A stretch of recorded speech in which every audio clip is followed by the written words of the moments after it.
Hello, I'm the Nostalgia Critic. I remember so you don't have to. I can't help it. I'm a product of advertising. I see something advertised, I have to go buy it. Buy this. But that doesn't mean there aren't some advertising gimmicks or characters that work better than others. Buy this one too. Take, for example, cereal labels. There are dozens of cereals out there, but only a distinct few seem to survive over the years. Is it really the taste of the cereal that keeps kids coming back, or is it the mascots? The timeless characters that go through many changes but still keep the same likability over the decades. No, it's obviously the taste. But the mascots play a big role, and that's why I'm counting down the top 11 best sugar-coated marketing icons of all time. Why top 11? Because I like to go one step beyond. So, sit back and enjoy the top 11 greatest cereal mascots. Milk and cereal. Cereal, cereal. Milk and cereal. Cereal and milk. Cereal and milk. Cereal. Cereal and milk. Cereal and milk. I keep it for myself. I keep it for myself. I keep it for myself. Rice Krispies. Number 11. Toucan Sam from Fruit Loops. Released in around 1945, Toucan Sam started off with a relatively boring scenario, just talking in pig Latin. Crispy and delicious day for breakfast or for acting snake. Riveting. Smart kid. By the way, if that voice sounds different to you, that's because it wasn't always done by the same person. In fact, that's actually Mel Blanc, the voice of most of the Looney Tunes characters. But they didn't feel like the character was strong enough, so they switched out the voices with Paul Frees, another actor who might sound familiar. So look for Kellogg's Fruit Loops. Follow your nose. Did you hear that note? Yes, it's the same guy who did Ludwig von Drake. That's kinda cool. They also changed the scenario around too. It usually starts off with somebody having a problem or searching for something. No matter what the dilemma, Fruit Loops always seems to have the answer. They left without breakfast again. I've been adrift for days and I'm tired of frozen breakfast. I need a really rad breakfast to help get me back home. Follow my nose. Just follow my nose. Follow my nose. Kellogg's Fruit Loop cereal. Just how many problems can Fruit Loops change anyway? Oh jeez, Toucan Sam, my father has AIDS! Then follow your nose. Well, okay. It always knows. Oh, I wonder what it could be. Kellogg's Fruit Loop cereal. My father still has AIDS. Well, whatever the issue, there was always a big bowl of Fruit Loops cereal there to make you forget about all your problems. Or at least, try to make you forget. A colorful breakfast. Another Fruit Loops fan. And I got great taste. Like me, Toucan Sam. Yo, My father still has AIDS. totally fresh. Milk and cereal. Cereal and milk. Number 10. Cereal and milk. Cereal and milk. Cookie Crook and Officer Crow. Now technically these characters aren't around anymore, but I wanted to list them just to show the evolution of a character. Originally released in 1977, the mascot for Cookie Crisp was originally a wizard named Jarvis. Isn't that a weird name? His gimmick was to turn cereal bowls into big pots of cookies. You know, because our cereals were already so boring. It didn't catch on very well, so they changed it in 1985 to a disruptive pair called Cookie Crook and Officer Crumb. This caught on much better, but it still wasn't gimmicky enough. If only there was an annoying catchphrase that every kid could be shouting obnoxiously. Cookie Crisp. So they gave the Cookie Crook a dog named Chip, who would ruin everything by always shouting, Cookie Crisp. That did even better, so after a while they just said, fuck the cops and robbers, let's just make it about the dog. So the dog was a mascot for a while. With a mouthful of chips in every bite. But they didn't think the design was hip enough for the young kids. So they decided to redesign it and make it into a wolf or a husky, I'm not sure what it is, and made the change complete by giving him a sports jacket. What? You can't see the natural evolution of going from a Merlin-style wizard into a sports-centered husky? Well, someone needs to take some logic classes. For all the changes it went through, the Cookie Crook and Cop were the best additions. Because hey, who doesn't love a good game of cops and robbers? Well, okay, cops and robbers, but still it was a good idea. Lasting almost 8 years in commercials. That's one tough cookie that's hard to beat. Cookie Crisp. Cookie Crisp. The whole and good part of this complete breakfast. Milk and cereal. Cereal and milk. Number 9. Cereal and milk. Cereal and milk. The Honey Nut Cheerios bee. Though not having much of a character, this bee was certainly enjoyable to watch, making any real-life bees look like fucking monsters. His gimmick was to try and get people to try his cereal, but they never seem interested, until he says the magic words. Time you were tempted with the taste of nuts and honey. Nuts and honey. Nuts and honey? Did you say honey and nuts? Did you say hookers and blow? Oh no, you said honey and nuts. That's not nearly as good. Actually, I always like watching this commercial in particular around Christmas time. That and the Fruity Pebbles commercial with Santa. And no, they're not gonna make it on the countdown because they're already on a show. It's like putting Jack Sparrow on the list because of the Pirates of the Caribbean cereal. It just doesn't seem right. That and they promote smoking. Dude, that's just wrong.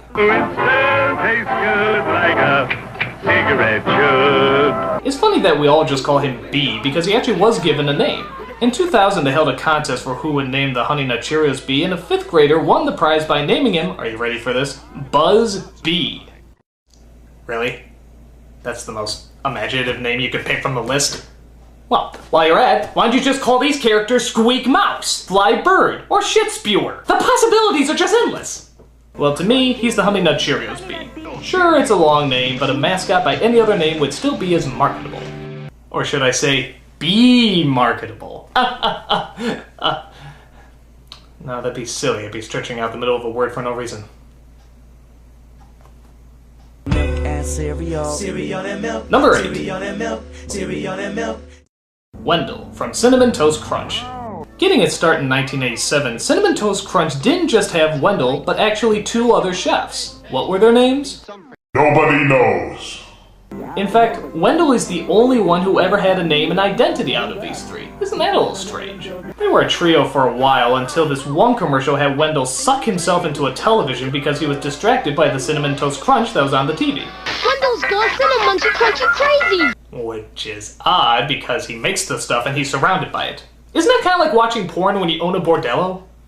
The other chefs got him back, but the gimmick was now changed. Now the scenario was Wendell would go crazy every time he saw Cinnamon Toast Crunch and would immediately go after it.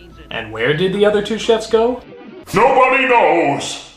My guess is Wendell had them assassinated. Somewhere at the bottom of the ocean you'll find 2 chefs with cement shoes and a cookie crook next to a cookie cop. They had to go somewhere! Since then, the focus seemed to veer away from Wendell and instead showed off other people who could see everything except why kids love Cinnamon Toast Crunch. But does he know why kids love Cinnamon Toast Crunch? Is it animal, vegetable, or mineral? I just don't know. Well, isn't it obvious? It's covered in crack. The sugar's just a cover. That's pure 100% blood. Haven't you ever wondered why your kids get so active after they eat it? Whatever does go into those crystals, you can always be sure that there's a creepy old man who's there to make it. A tasty part of a complete breakfast. Milk and cereal. Cereal and milk. Number 7. Cereal and milk. Cereal and milk. Lucky from Lucky Charms. Not too much has changed with him over the years. Literally from day 1, the gimmick has always been the same. Catch Lucky and you get his Lucky Charms. Glory be, free shamrocks. Catch a pack of Lucky Charms. Okay, what the hell's the kid doing with handcuffs? Getting its start in 1962, Lucky was originally known as LC Leprechaun. Well, what did the LC stand for? Oh, Lucky Charms. Yeah, I'm a fucking idiot. Orange, green, and blue.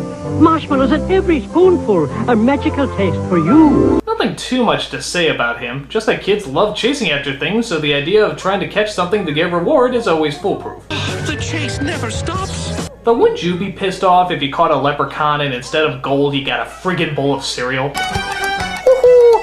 Now that you caught me, you get me Lucky Charms. No, I want the gold. No, you want a Lucky Charms. No, I want the gold. No, you want a Lucky Charms. I'm quite positive I want the gold. Well, if you want to deny the sweet taste of... There, now you're dead. How do you like that? An idea so basic it has to be admired, Lucky is the perfect prize to catch or smash at the end of any rainbow. So magically delicious. Milk and cereal. Cereal and milk. Number 6. Cereal and milk. Cereal and milk. Captain Crunch from, well, Captain Crunch. Is it me, or is this guy the Snagglepuss of cereal mascots? Captain Crunch with Crunch Berries. Next time, let's not wish quite so hard. And remember to exit stage right. Actually, Captain Crunch was another character that started out with an entire cast. There was a dog, 4 annoying kids, and an evil pirate named LaFoot. But that villain was replaced by the Soggies, these big puddles of splooge with eyes that like to make everything, you guessed it, soggy. Captain Crunch cereal! They also had some sort of evil machine that led the Soggies, but I can't really remember his name. This scenario would have been fine and good, except that they actually turned it into a straight-up war. I mean, it was like a soap opera with guns, spaceships, giant robots. Kinda got out of control. This is a job for Crunch Power. Crunch away! We're afraid of those Soggies. Now, let's move on to waterboarding them. I'm not sure if the Soggies are still around, but the captain sure is. In fact, they even revealed his entire name at one point, calling him Captain Horatio Magellan Crunch. Because every kid would remember that name. Couldn't you call him Joe? Always crunchy, never soggy, Captain Crunch still remains the captain that can make it happen. Let's go, Sea Dog. I hate to see a grown pirate cry. Number 5. Count Chocula from Count Chocula. Speaking from a health point of view, what's worse than marshmallows in your cereal? How about chocolate marshmallows in chocolate cereal? Why don't you just throw in miniature cheeseburgers while you're at it? Well, as horrible as it is for you, it tasted great, and it had a great mascot. In fact, it was so good that there were actually cereal spin-offs. And it's ironic because the more healthy they got, the less successful they did. Like Frankenberry's still sort of around, Blueberry you barely see, and who the hell even remembers Fruity Yummy Mummy? What, was Vegetable Lecter too good a name to take? Well, we still love the characters. And it was kind of clever that they always took the voice of the movie monster they were spoofing. Like Count Chocula as Bela Lugosi. And you'll enjoy my Count Chocula cereal! Frankenberry as Boris Karloff. Frankenberry has strawberry-flavored sweeties. And for some reason, Blueberry was Peter Lorre. With my hauntingly delicious cereal. Did he ever play a ghost? Oh well, he's dead now, so maybe that counts. But either way, it was Count Chocula that brought in the big bucks. Not the healthiest cereal, but hey, that's why we loved it so much. How about that monster for breakfast today? Number 4. Sonny from Cocoa Puffs. Sonny is just an addict, okay? He needs help. He needs to go into rehab and have his illness treated. Go for Cocoa Puffs! Go for Cocoa Puffs! Look at him. He's just trying to do his everyday work when suddenly these little bungholes come up and tempt him by feeding his habit. What's up with those kids? They're fucking enablers. Want some Puff Puff Cocoa Puffs? Crunchy, crunchy Cocoa Puffs. Yummy chocolatey Cocoa Puffs. Hey, you want some stuff? You want some stuff? I got some good stuff right here. Yeah, that's cocoa meth right there, man. Yeah, Crystal Puffs. Get you nice and saucy fucked up. But don't blame the kids. Blame his grandpa, who started out pushing the stuff back in the 60s. I'll speed things up, 'cause Sonny can't resist Cocoa Puffs.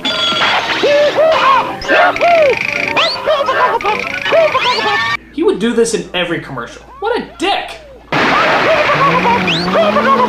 After Gramps disappeared, I'm assuming died from some sort of overdose, Sonny was left on his own to fight his inner demons every day for the rest of his life.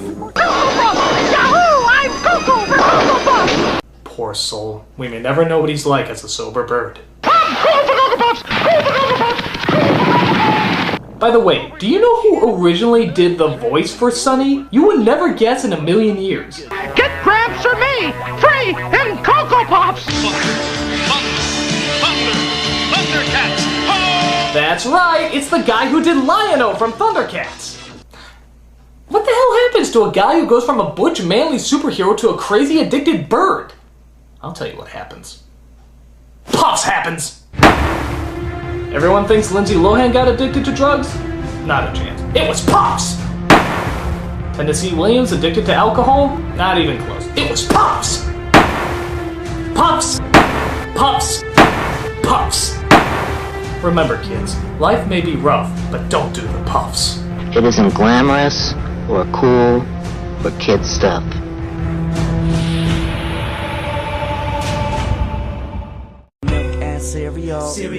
Number 3. Sugar Bear from Golden Crisp. I love this guy. This is the most laid-back character who always somehow manages to kick ass. Put the pole in the bowl. He's like if the dude was on steroids. He's freaking awesome. I can't get enough Super Golden Crisp. It's got the crunch with punch. He surprisingly started out on a show called Linus the Lion-Hearted, who actually hosted a slew of characters that had their own cereals. Rice crinkles toasting. Oh, sugar crisp. Did you see him? Did you see him? Watch it again. Sugar Crisp. How funny is that? All these overblown characters, and the one that makes it big is the very last one. I don't know if he did well because of the cereal, or if the cereal did well because of him, but he stuck around. And like most cereals, Golden Crisp, then called Sugar Crisp, seemed to be the one entity that could solve all the world's problems. Hey, Blob, you're polluting the air. I don't care, Bear. Well, I do. So I'll put out the fire and clear up the air. Take that, Al Gore! You deserve a reward, Sugar. Super Sugar Crisp is my reward. Yeah, he's just like, fuck off, bitch, I got some cereal that needs eating. Fee, fi, fo, fum. That looks good, and I want some. Eventually the story became that all these evil baddies would try to steal his Golden Crisp. What's up, fellas? Your time, Sugar Bear. We're cruising for a crime. But as soon as he popped a few in his mouth, he became like Popeye and kicked ass. Yes, that snake's bite is history. Yeah, I can't get enough of me Golden Crisp. Everybody's falling for that great honey crunch. There's an even stranger plot that evolved where he constantly tries to steal Golden Crisp from an old lady. Isn't that a little, low? Here comes that singing bear again to steal my post-Sugar Crisp cereal. I'll take that. Well, there's anyone that can make robbing from the elderly cool, it's Sugar Bear. Always smooth, always laid back, and always packing. I can't get enough Super Golden Crisp. It's got the crunch with punch. Milk and cereal. Cereal and milk. Number 2. Cereal and milk. Cereal and milk. The Trix Rabbit from Trix. This character is like a Greek tragedy. Along with Oedipus and Antigone, the Trix Rabbit will always be remembered as a great tragic figure. All he wants is Trix, just a simple little cereal that he decided to devote his entire life to. But will the kids ever give him the damn stuff? No! And why? Tricks are for kids. Because they're fucking assholes, that's why. It's like the natural order of things. The world goes around, the sun always comes up, and the Trix Rabbit must suffer. How horribly cruel! Silly rabbit, new tricks are still for kids. Don't tell me. What did he ever do to any other human being? Just cut him a break! Joy to the world. I'm gonna get to eat Trix. Look, even Santa steals from him. What a jolly old prick! Even with the help of Bugs Bunny, he could never seem to get any. Have I got a disguise for you? Make that bunny. Silly rabbit. I prefer a happy ending. God, that's pretty bad when even Bugs can't stand to watch your misery. There's even this one commercial I love where you think he's finally gonna get it. After all these years of fixing the kids, well, they're for rabbits. Got milk. Bastards! So I guess the Trix Rabbit is a way of showing kids humanity's unnatural cruelty to others. It's not right, it's not fair, but you gotta just deal with it. Tricks are for kids, motherfucker! Aha! The Trix Rabbit. Because hey, we're just flat out sadists. Sure fell for that one. Milk and cereal. Cereal And the number one greatest cereal mascot is and milk.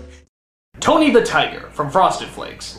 This is the cereal icon we all wanted to be, the sports star. The guy that said, if you just eat my sugar-coated crusty paper, you'll be unstoppable like me.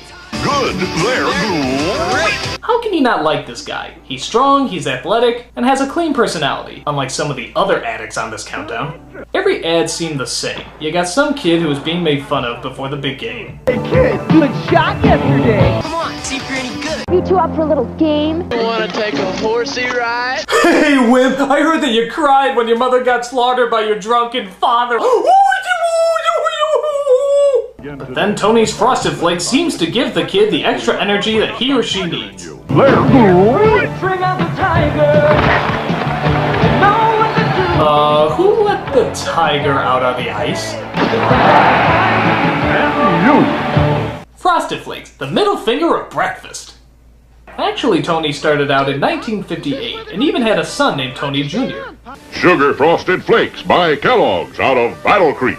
His voice was different too. It was done by Dallas McKennon, who you may recognize from that Haunted Mansion ride. And the moon climbs high o'er the dead oak tree. They're great. Then the voice was continued by Thurl Ravenscroft, who sang a lot of the songs from How the Grinch Stole Christmas. You show them, but first let's start with a complete breakfast including my Frosted Flakes. But after his death in 2005, they gave the job to Lee Marshall, who's still doing it today. Go, Tiger! He was the only cereal mascot who actually kind of seemed like a role model. He was cool, strong, and just a character you could look up to. All yours, Tiger! The taste of Kellogg's Frosted Flakes brings out the tiger in you. Tony the Tiger. If you didn't like him, then you're a great big douchebag! And you! And those are the top 11 greatest cereal mascots. I hope you enjoyed them, and before I go, I'd like to acknowledge all the poor souls who sadly lost their lives to the addiction that is Cocoa Puffs.